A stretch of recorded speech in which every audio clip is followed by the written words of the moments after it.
En medio de las protestas a favor y en contra de los niños de la frontera, este video se volvió viral en las redes sociales de internet.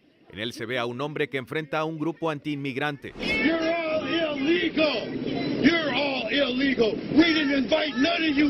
Ustedes son los ilegales, nadie los invitó a venir, les grita.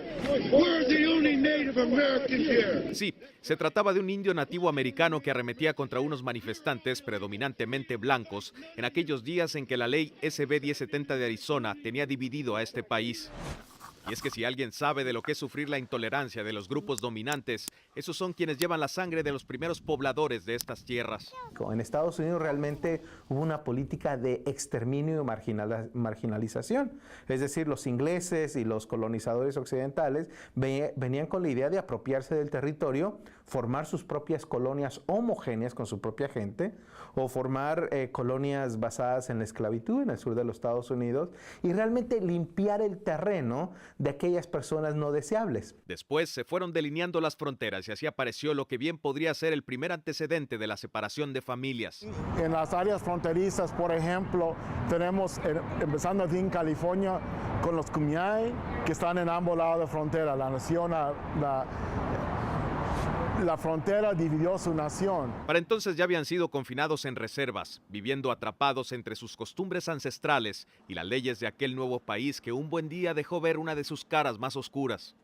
Entonces ya la idea después de la Segunda Guerra Mundial es que bueno, ya no podemos hacer mucho por los adultos, vamos a concentrarnos en los niños.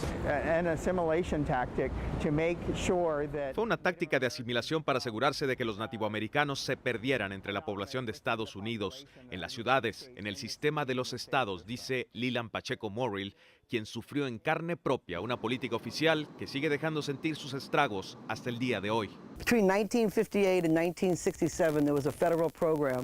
Entre 1958 y 1967 había un programa federal llamado el Proyecto de Adopción Indígena.